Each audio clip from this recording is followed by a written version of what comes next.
Hey everybody, Dave Johnson here again with AggressiveFun. Today we are building a small production run with a design that was done several years ago, and I've done a lot of production on this particular unit over the years, and we have a lot of 10s. Actually there's 11 that we're doing today. This is a technique to build small runs. It's definitely not the most efficient or cost-effective, that sort of thing, given that the board has a combination of components on it. Most of them are surface mount, so you could do a stencil, do it in a reflow oven, and that's for a later video. But for right now, this is the type of thing where when you have a limited run, you want to do something quickly, and maybe you have all the parts and everything available, but you don't have the time to get it sent out, and it's a small enough batch that you can handle it yourself. So this is how we go about doing some of these types of smaller quantity runs. Okay, what I want to show you to begin with is the boards themselves. These already have several, you can't tell because they're surface mount components, but in the small 0603 size capacitors and resistors, but almost 2/3 of the board has already been stuffed. And I'll go through and show you. We'll see how long it takes me to get them all stuffed up. I'm using the AmScope microscope to do the assembly. Really liking it as far as being able to do this kind of work as far as the magnification and whatnot. It's worked great. And it also, this unit does have the camera, the video camera here on the top. So there will be some, I'll interject some short segments here that are taken with that video as we work on individual components. So here we go. I'll mention my technique here. What I do is I'll go through, I have a build list here, bill of materials, and I'll go through a particular component, one particular part number typically, and I'll populate all of the boards with that part, no matter how many there are. So like a common part like a 10K ohm resistor, if maybe there's 10 of them on each board, I'll go ahead and put the 10 across all of the boards, and then I'll one by one shuffle them through the solder process. That way it's difficult to get values mixed up. You're only dealing with one value at a time. Since you are doing the identical designators across all of the boards that you're doing, it's relatively difficult to get them in the wrong place. So because you do the placement, you then do the solder, you get used to where those particular components that need to be done are located, and you'll go to it each time. Now, if you're doing a single component, maybe there's only one of a unique value, like a 56 ohm 0603 resistor, then I'll go around, I'll put it on each of the boards. There's only one per board, very easy to then run them through the soldering process. And once they're over here on the other side, then I'll lay down the next component on the bill of materials, and then I'll run it back through to the other side. Keeps it organized, makes it straightforward so that you don't make mistakes, makes it somewhat difficult to put things in the wrong place or get values mixed up, that sort of thing, because you're always working just with one value at a time. So the process then works pretty well. It is a concern when you're especially working with the smaller parts that don't have good labels on them. Some of the resistors, especially in capacitors, don't have a marking at all. So you certainly don't want to get multiple values mixed up as you're placing them. The larger components like SOT23 transistors or the SOICs, they're very easy because they've got labels, they've got some kind of identifying mark on them, and so they are much more straightforward as far as keeping track of them. So I'll go ahead and show you this process. We'll see how long it takes me to get it done.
Well,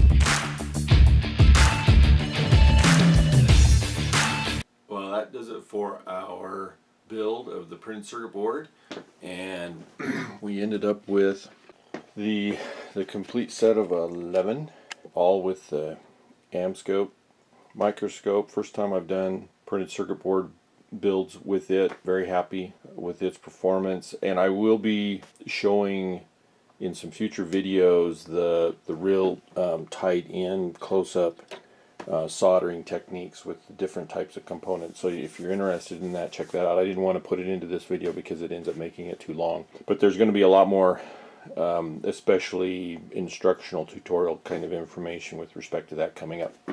So that's the board. Lots of components, as you can see.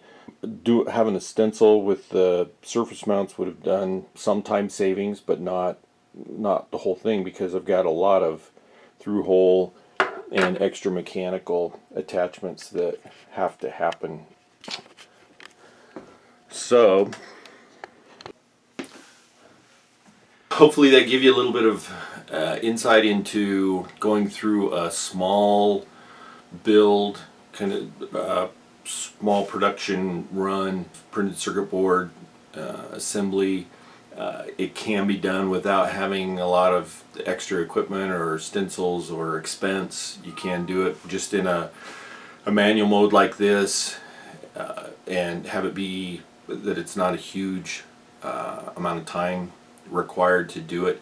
In fact, this one ends up being where I could do this in roughly a couple days, and if I use some of my other resources and things that I've done in the past where we send them out, have other people or another company do them, get them back, that's all great if you have time and the scheduling and whatnot to be able to do that. This gives you a little bit of an idea of how you can do it yourself manually, do it fairly quickly, do it economically. It is possible. It does take some your manual labor time as far as soldering it all up, doing it yourself. The other thing is that have somebody else do it for you. That's always nice, but sometimes time constraints don't allow that. Just a couple of tips, a couple of reminders. One thing that's really helpful is if you do similar parts at the same time. So don't jump around resistors, capacitors, then you do through hole.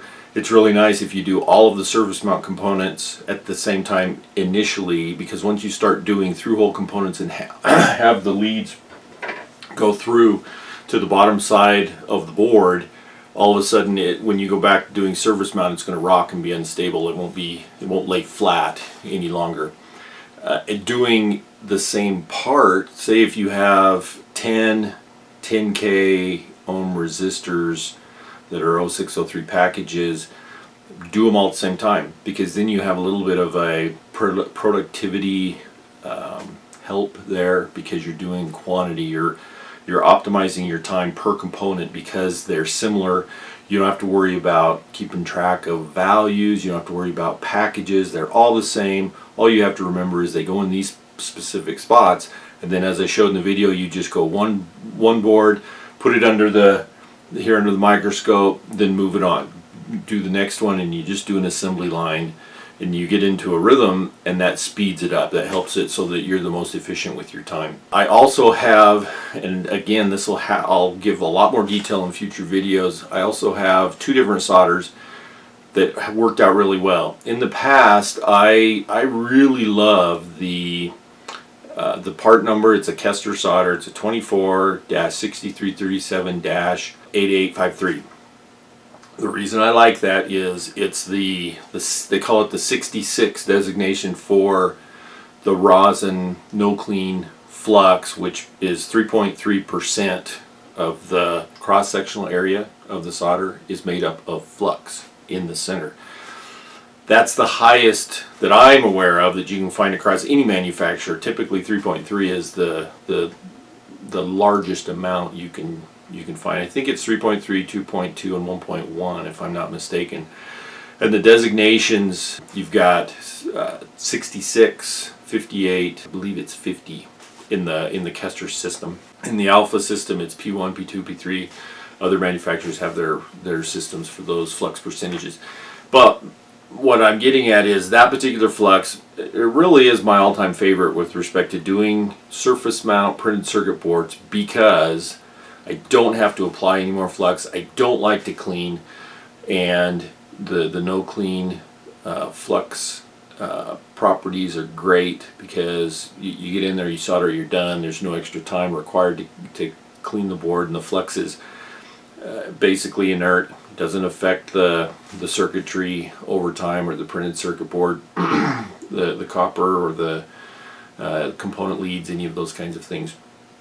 But that's a large amount of flux, and I really like it because you're using a teeny amount of solder, and you really need the flux to get it to flow and have the nice, smooth, shiny fillet solder joint when you're done on the surface mount components. Now, there's another solder. Again, it's this Kester. Everything's identical except it's the next size down of core for flux. So it's the 2.2% rather than the 3.3%. What I've discovered this time, I was going to go through, I had the 8853 solder available. I was just going to go through and do the boards because that's my favorite. But I had it's a 24, 63, 37, 88, 34 is the 8853, except for it has less flux. It's the next step down of flux internally in the core. And I happened to have it sitting on my bench, and I had used it a lot in the past because I had run out of the 8853. I needed to do a board build in the past. I went ahead and used the 8834. It worked really well, and I had gotten used to it, but I noticed that it didn't flow on the really small parts. It didn't flow as well as the 8853. So I did a test this time. I went through, used the 8853 on the small parts, worked great, just like I had remembered in the past. And then I thought, oh, well, what's the difference between these two? Why is it that I like one over the other? So I tried the 8834, and I like it. I actually like it better than the 8853 on through hole and on larger parts that need more solder, because their pad sizes and whatnot are bigger. The main reason there is when you're using more solder, it provides enough flux, and you don't need that large amount of flux that an 8853 provides.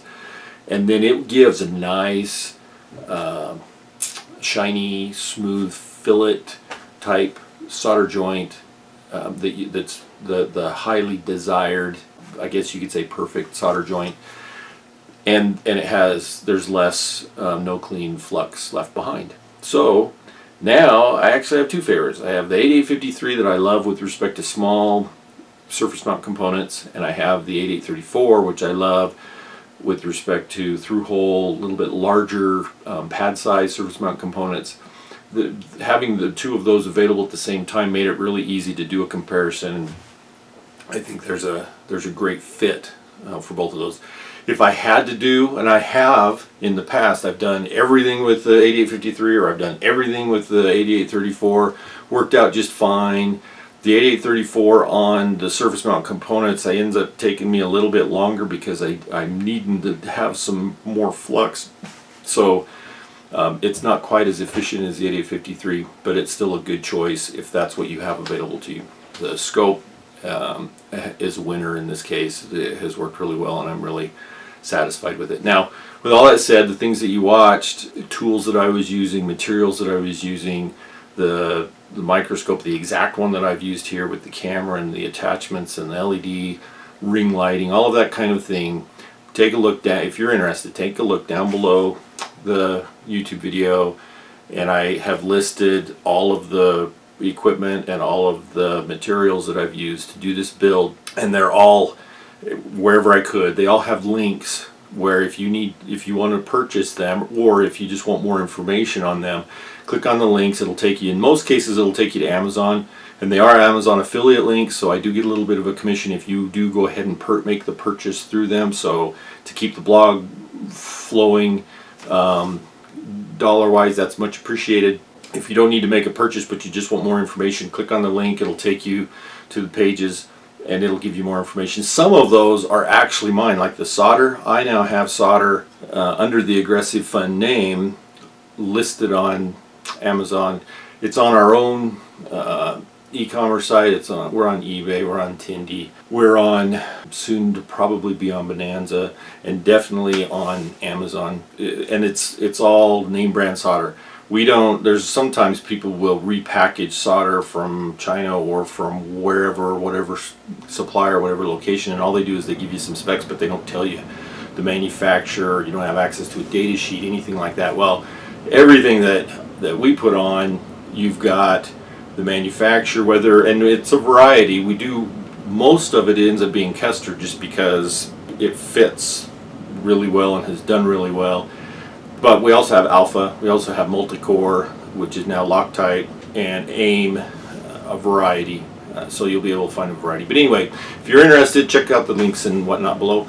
As always, we'd love to have questions, comments, any of that. Feel free to leave them down below the video as well. If you have any input or whatnot, we're always happy to hear that kind of feedback. Hopefully you found it helpful. And like I say, there's a lot more videos that I've done with respect to soldering, how-tos, tutorials, all of those things. So feel free to check those out too if you want more detail. As always, thanks for watching, and we'll see you next time.